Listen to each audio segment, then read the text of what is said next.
Welcome to another question and answer session with me, Sarah Tomlinson, talking about Yantras. Today I have received the question, what art supplies do I need to purchase in order to make Yantras? Well, there's so many different ways you can make Yantras, so I just thought I'd share the ones that I typically use. And let's start with the paper. Depending on whether you're going to be painting or coloring with coloring pencils, you'll want to get, I like to use watercolor paper. It's strong, it's robust. I like this brand, Portofino, Magnani, I think it's Italian. Strathmore also has a good square paper. And so for larger Yantras, I'll use a 12-inch square. For smaller ones, maybe an 8-inch square. Sometimes you can get custom-made pieces of paper. There are two kinds of watercolor paper. One's called hot press and one's called cold press. Cold press has more texture to it. So the cold press is really good for paint, kind of holds the paint really well. And hot press is really good for coloring pencils.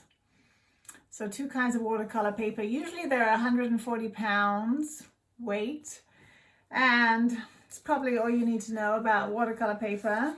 It's a really good idea to get square if you're doing Yantras, or you can always get a rectangle and cut it down. It's really fabulous to have a pencil like this. This pencil is a drafting pencil, and with a drafting pencil you can sharpen it using this lead sharpener, so the leads will come in long pieces, and then I get to insert the leads into the lead. It's called a lead holder. And then you can sharpen it, whiz this around, and it's a very special designated lead sharpener. It's not quite the same as a pencil sharpener, but you can buy them wherever you buy these, and you get a really good point. So having a good point is a great idea for it's really drafting the Yantras. So I like to have that pencil. What else do I use? I might use a normal pencil sometimes, in which case I will have another pencil sharpener. The other thing that's important is going to be a ruler. Not so much for measuring, because typically we use the compass to divide, to create the measurements. I like to use this grid ruler. Some of you guys have seen me using the grid rulers in my videos. The grid rulers are very friendly for doing Yantras, because you can line up the vertical and horizontal axes, and just your eye gets very... So I'm a fan of this grid ruler.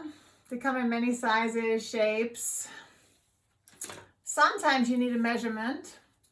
Then I'll just go with one of these. One that has maybe centimeters and inches. So transparent rulers are really good because you can see how you're lining things up. So pencil, ruler, eraser, very important. A lot of making the Yantras,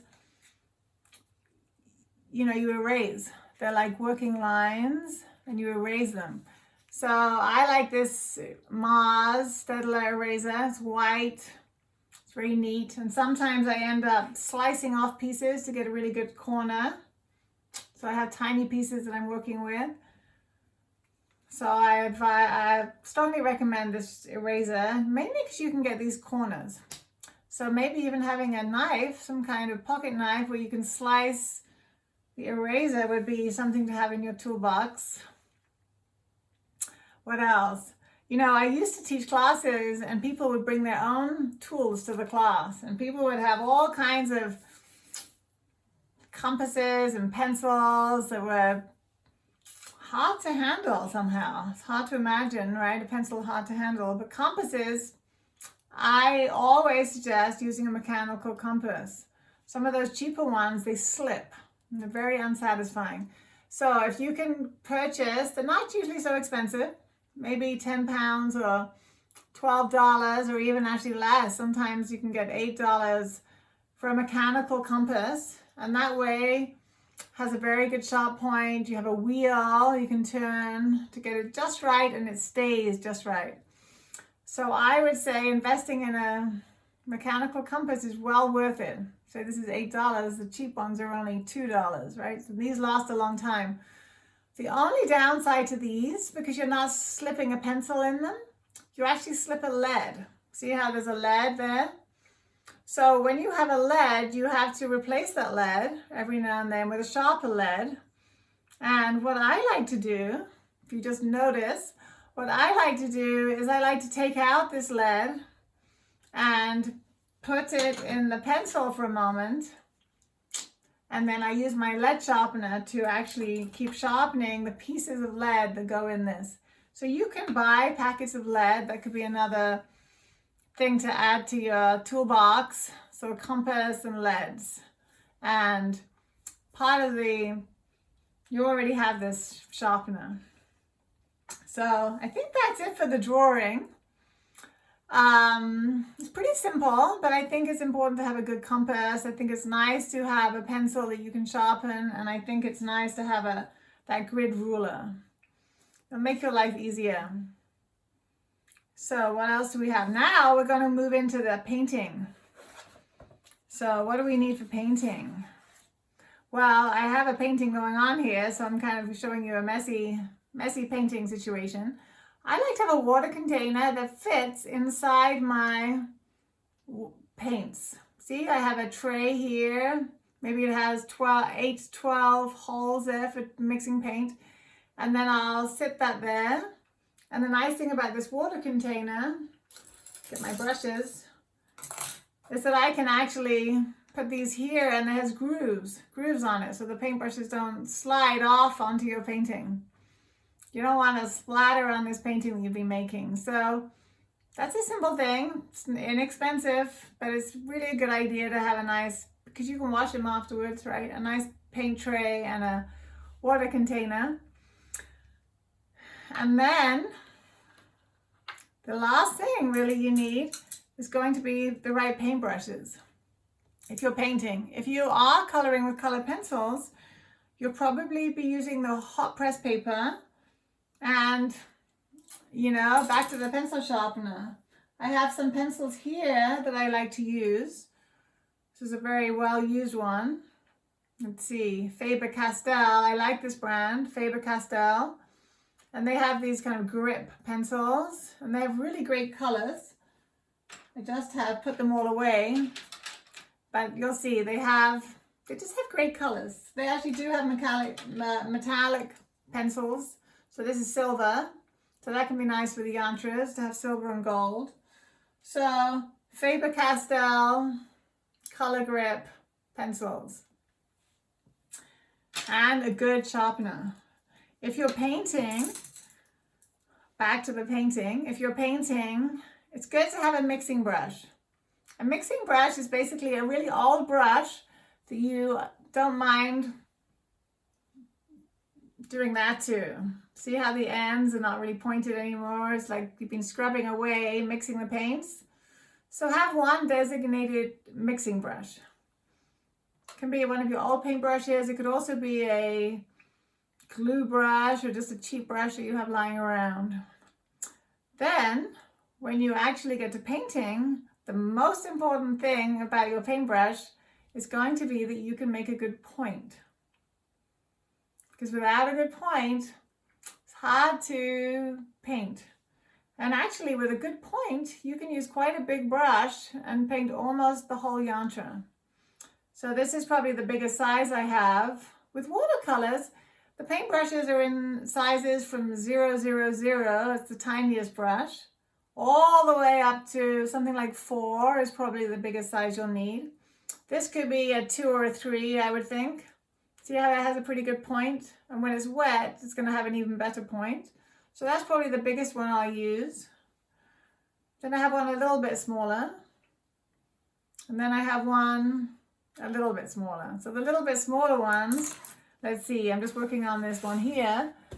The little bit smaller ones might be for doing those rings. See how there's a thin silver ring, or even the outline. So I like to use Winsor and Newton gouache paints. So here we go. Winsor and Newton gouache paints. If you watch some of my videos, you'll see me mixing them and get some tips about mixing them. But I thought I better mention that. You can use acrylic. You can use acrylic paint. You can actually use any media. Acrylic paint's dry though. and so they get plasticky and you can't reuse them. I like to use these gouache paints because they dry, but then you can add some water and then they come back to life. So I'm a big fan of gouache paints. Also, they do have a really nice gold and silver for the metallics. So when you see me painting, you'll often see like a piece of paper like that. So I have my hand resting on the paper and not smudging what I've been doing. So that's a little extra tool. I think that's it. I think you're good to go. If you have, sometimes with the watercolor brushes, these ones I think I've mostly bought independently. Sometimes they have sales in watercolor brushes and you just go. It's a nice thing to buy in person, not online, because you really see if they have good points. But you can sometimes buy sets of watercolor brushes with points, and you can get 5 in a packet. And maybe the 5th one actually is a square one that you could end up using as your mixing brush. So that's the most affordable way to buy paintbrushes, probably watercolor brushes. A set of watercolor brushes with good points. The main ingredient for your yantra is actually to have good light. So whether it's good daylight or a good set of lights on your table, very important to have good light. Otherwise, you know, it's frustrating. You can't see the points. You can't see what you're doing. It becomes straining. So I wish you good luck and keep those questions coming. Subscribe to this channel. Please like the video and share it with any friends you might have who are starting to paint yantras. If you like the planetary yantras, you could also use my book, 9 Designs for Inner Peace. 9 Designs for Inner Peace, which I'm looking for in my studio. It's not quite at hand, I don't think, right this second. Oh, here it is. Oh, let's see if I can get it for you. So here it is. So 9 Designs for Inner Peace is a great book for teaching you how to make yantras. There's a very step-by-step method to all the shapes. Really, I think you'll have fun and you can make the planetary yantras. So let me pick one just to show you. Sun. So we'll have the image of the yantra. It'll have some information about the yantra. And then it'll have the steps to creating it.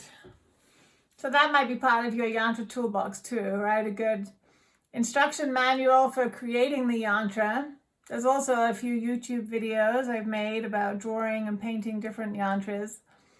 So I think you guys have enough to get started. Okay, so go ahead and like the video, subscribe, and keep those questions coming. Thank you.